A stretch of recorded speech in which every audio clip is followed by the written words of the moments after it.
Quiet, please. Quiet, please.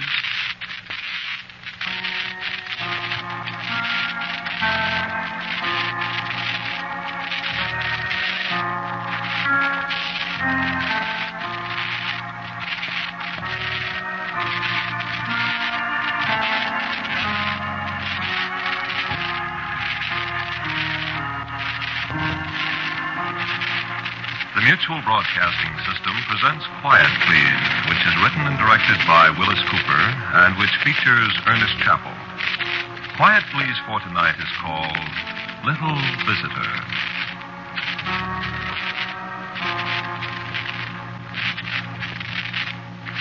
All I know is there was a train wreck.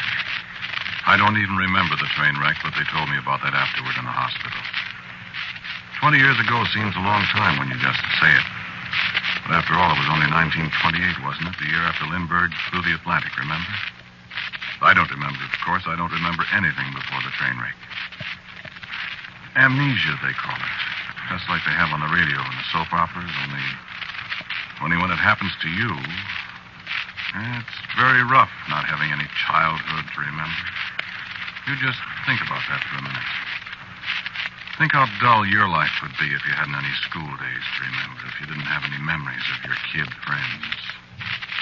Oh, I've heard you talk about them, comparing notes with other people, laughing, sometimes being very sad when you think of somebody you knew in the 8th grade, and maybe he died in Guadalcanal or someplace. Maybe some of my kid friends did, too. When you get to talking about your childhood memories, and all I can remember back to was the hospital with my head hurting and a lot of people asking me questions that made it hurt worse. So I walk away, and sometimes I cry a little. Grown man crying. Grown man. I don't even know how old I am. I don't know who I am. Really, though, I'm not full of self-pity all the time. I try to take it in my stride. But a thing like this leaves scars. Worse than the one on the back of my head. The name I use is Smith. The doctors at the hospital gave me that name. They gave me my first name, too, which I don't specially like. But the fellow who suggested it was friendly and good to me. So I go through life carrying Ulysses for a first name. Well, the doctor was a sentimental buzzard or something, and he was thinking about the old Greek Ulysses who had to wander so far before he finally found his home. Well, I'd wander too, he said, and maybe it'd be a lucky name because old Ulysses finally got home. Maybe I'd get home someday, too. So, I'm Ulysses.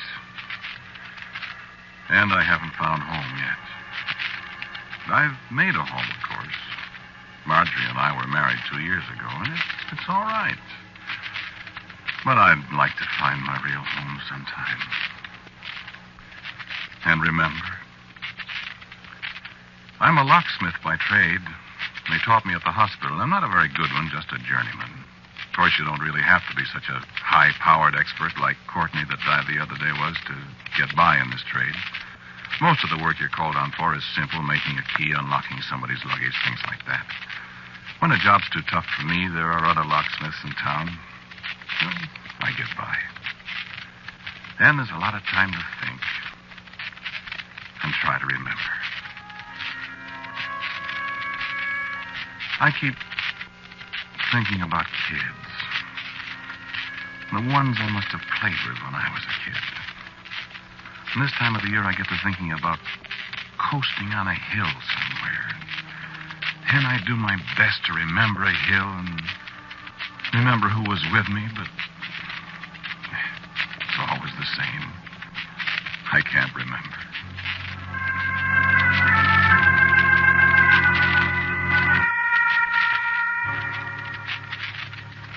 Last Thursday night, I was working in the shop on a late job. A fellow left a little safe with me. He'd lost the combination. He wasn't sure what was inside it, and he was going away and wanted to get it open. So I put in a little overtime. The fellow said he didn't mind paying for it. So I was all alone. It was close to 12, and I was pretty tired. A long day. I thought I heard somebody at the door, and I looked around. There wasn't anybody. I looked at the clock then and saw what time it was, and the safe had turned stubborn on me, so I decided to call it a day. I knew Marjorie would be having fits anyway at me being at the shop so late. I was just slipping into my coat when the door opened. Yeah, sure it was locked. But it opened. And there was a kid standing in the doorway, grinning at me. Hi. How'd you get that door open, son? Just opened. Why, I locked it. It opened. What you doing? Well, what are you doing this time of night? Nothing. Hadn't you better be home? Nah. Your mother will be looking for you. Haven't got any mother. How's your father? Haven't got any father either. You get along home. What you doing? I was trying to open the safe. Scram now. Is it full of money? I don't know what's in it. Go on, beat it, son. I'm going to turn out the lights and close up. All right. Want me to walk down the corner someplace with you? Which way you going? That way. Nah, I don't go that way. Well, you get along home. Okay. So long.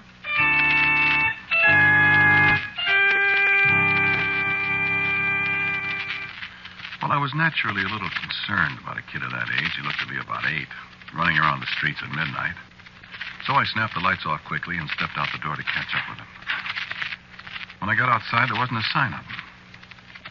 Well, I got to worrying, but what could I do?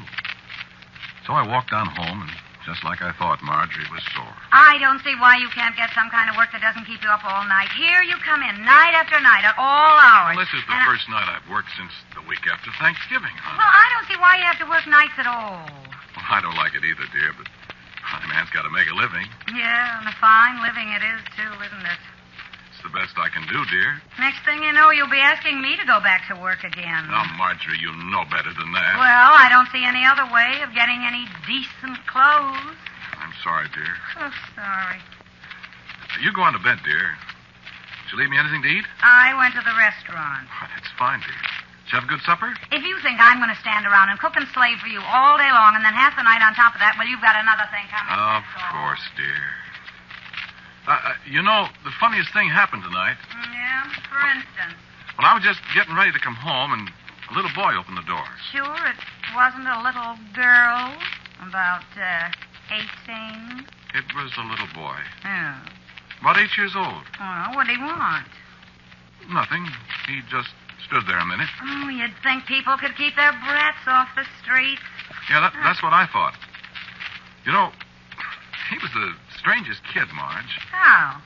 Well, I'm not sure. Well, make up your mind. Well, the clothes he wore, they were, kind of old-fashioned. Oh, how would you know? That's right, Marjorie. I wouldn't know. I don't ever remember seeing any old-fashioned clothes. But I've seen pictures of them, I guess, or something. Anyway, he didn't look like other kids. Oh, you and your kids. That's all you think about. I wish we had a kid. Well, I'm glad we haven't. One big lummox around here is plenty. There's a can of salmon in the cupboard. I'm going to bed. I don't like salmon very well, but don't get me wrong. I love Marjorie. I know it's tough on her being married to a guy that just barely gets by at his trade. And I make allowances. Only I wish she'd be sweet just once in a while. Like she used to be when we were first married. I couldn't get that kid off my mind. I went to sleep and dreamed about him. I guess it was the salmon. I dreamed about him getting run over by a streetcar or falling in that ditch they're digging down to the powerhouse. Sound like an old woman, don't I? But, well, you see, when you got the thing wrong with you that I have, that blackout, well, you see. Anyway, I remember how the dream ended. Well, I saw the kid standing in front of me in those funny old-fashioned clothes, and he spoke to me. Don't you worry about me, Ulysses. I'll be seeing you. And I woke up with a start. And I could have sworn that boy was standing alongside the bed in the half dark. But when I turned on the light, there was nobody there. Marjorie says, for Pete's sake, if I can't sleep, at least let her sleep.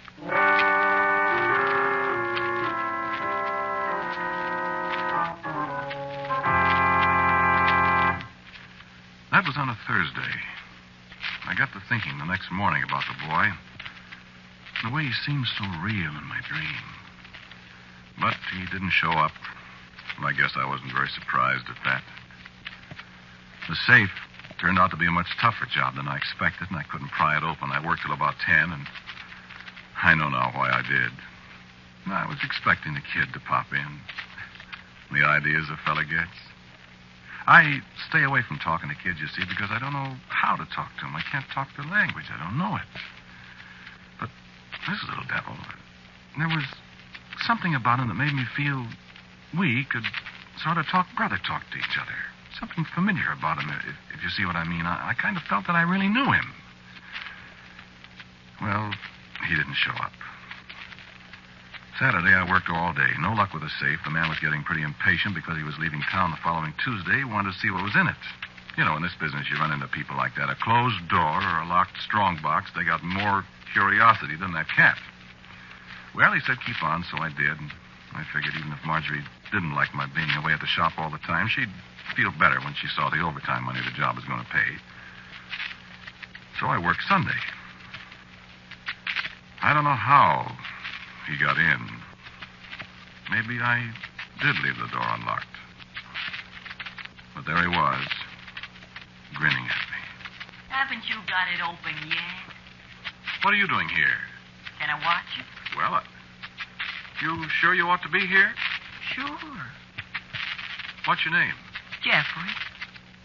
Jeffrey what? Jeffrey Briggs.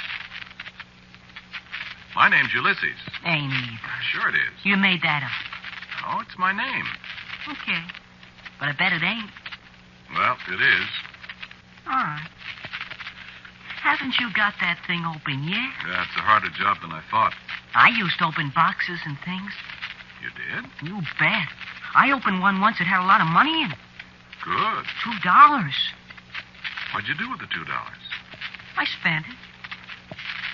What kind of box was this, Jeffrey? It was green. Kind of tin. It was my grandfather's.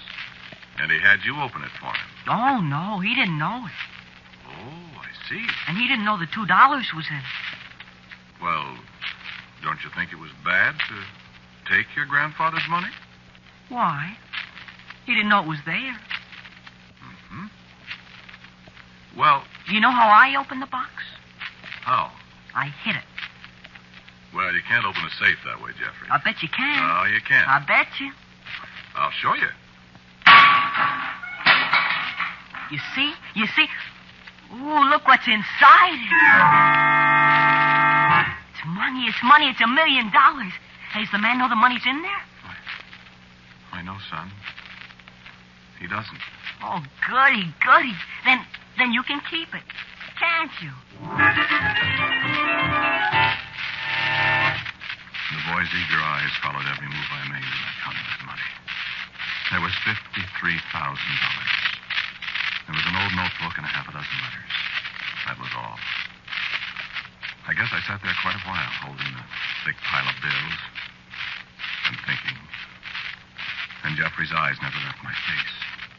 He didn't say a word. But he didn't need to. I'd heard him once. You can keep it, can't you? And then the telephone rang. Hello? Oh, hello, Mr. Murphy. Yes, I just got it open. Yes, you can come over and pick it up whenever you want to. What? No.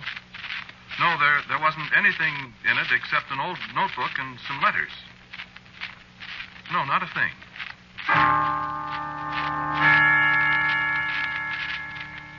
And then I put down the phone, and I turned back to Jeffrey. Jeffrey wasn't there. But from somewhere, not far away, I heard him laughing. Fit to kill.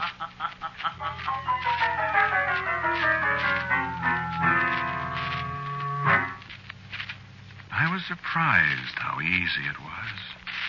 Mr. Murphy never questioned me. He paid me, and I took my pay home and gave it to Marjorie, and she bought a new dress. She even kissed me. But the $53,000, that I put in my bottom bureau drawer under my shirts. I don't know what I intended to do with it. Maybe I was going to give it to Murphy. Maybe not. I don't know. Really, I don't. I know what I did, of course. You've come to that. As a matter of fact, what I thought about most was Jeffrey. An innocent kid. And he'd led me into this. He didn't see anything wrong about it. What kind of man is he going to grow up to be? Oh, yes, I dreamed. I dreamed lots of things, but mostly about a small boy in old-fashioned clothes who taught me how to be a thief.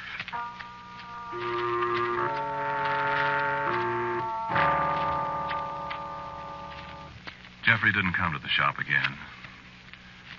And it was the following Wednesday, last Wednesday, that I discovered the money was gone. I thought at once of the boy. If he could get into my shop, why couldn't he get into the house? He'd stolen $2. What I'd taken was just more money to him. But I discovered what had become of the money. At breakfast. I think you ought to have some new shirts, Ulysses. And my heart nearly stopped. That was all she said. That was all, but it was enough. I don't think my face gave me away. Or maybe it did, because she said one more thing just as I was leaving. Is there a reward for stolen money, Ulysses? So it was Marjorie, of course. And I knew what would happen. Whatever Marjorie's fault, she was honest, straight-laced, fiercely honest. She wouldn't hesitate a moment to turn me in if she thought I'd stolen. Well, I had stolen. I'd thought about giving the money back to Murphy, as I told you, but now it was too late. If I confessed to Marjorie and asked her for the money to give it back, well, in Marjorie's mind, the crime had been committed.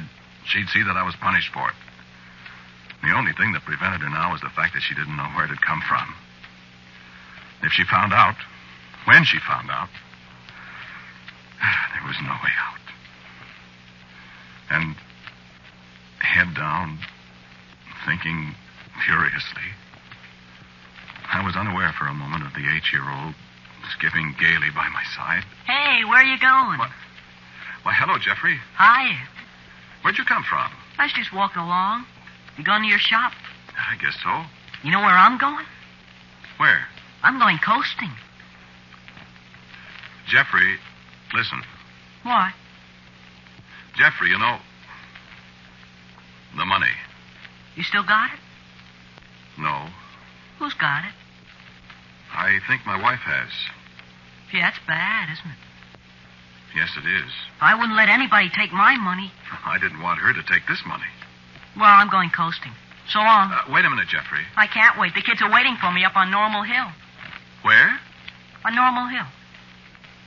Hey, did she really take it? I'm afraid she did.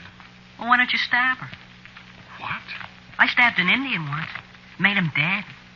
An Indian? Oh, it was only my sister's doll. But I played it was an Indian. I stabbed it. Stab, stab, stab. Well, so long. Jeffrey. Here, you take my pocket knife. Well, what for? In case you want to stab her. It'll make her dead. Goodbye. Jeffrey, wait. I'll see you up on Normal Hill, huh?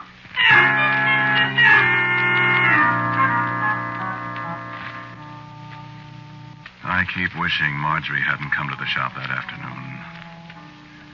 I wish she hadn't seen the safe lying there on the workbench where Murphy had left it because it was useless.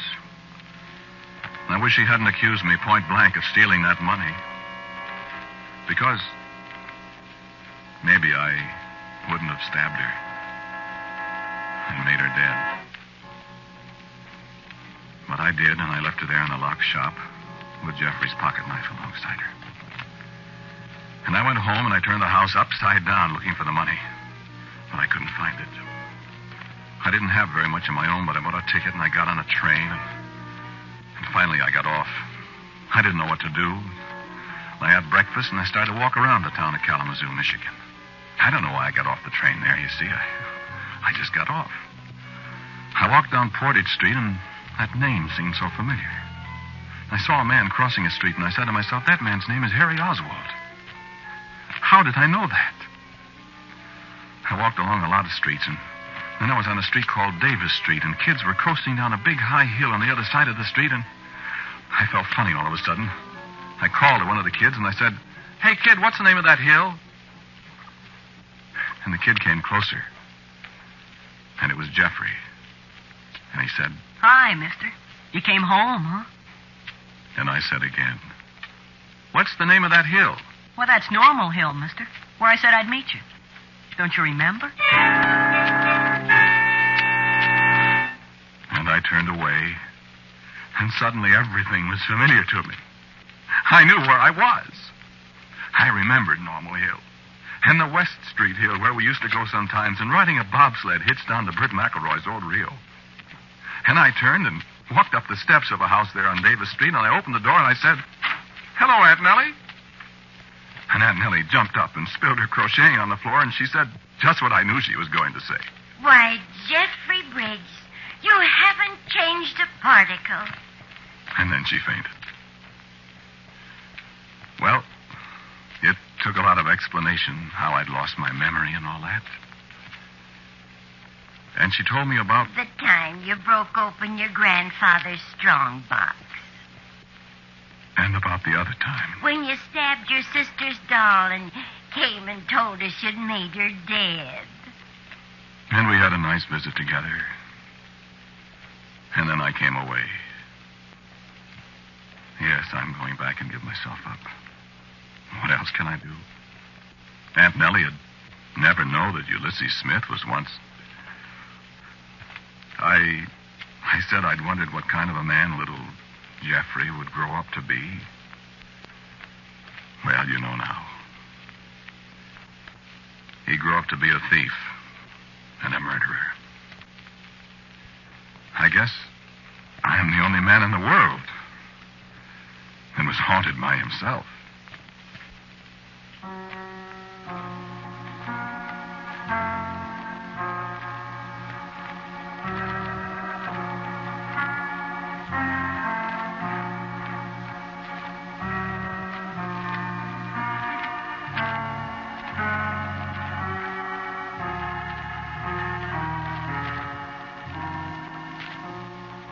You have listened to Quiet Please, which is written and directed by Wyllis Cooper.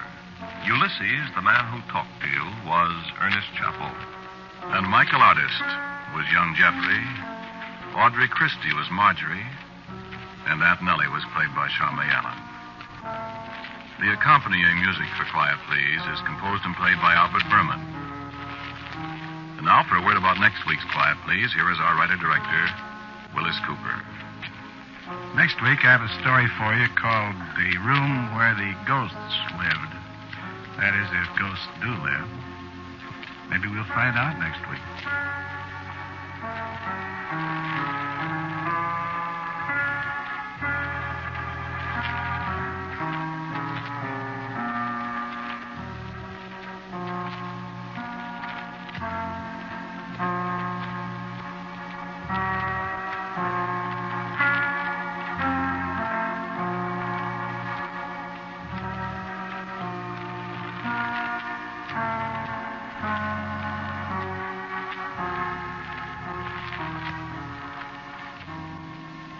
And so, until next week at this time, I am quietly yours, Ernest Chappell. Quiet Please comes to you from New York. This is the Mutual Broadcasting System. Stay with us for And Now with John Gambling, which follows station identification. Leading personalities of the Republican Party will hold a national radio rally over WOR at 11:30 tonight. Republican plans for 1948 will be discussed by Senator Robert A. Taft, Speaker of the House Joseph Martin, Jr., and many others. Hear the National Republican Radio Rally tonight at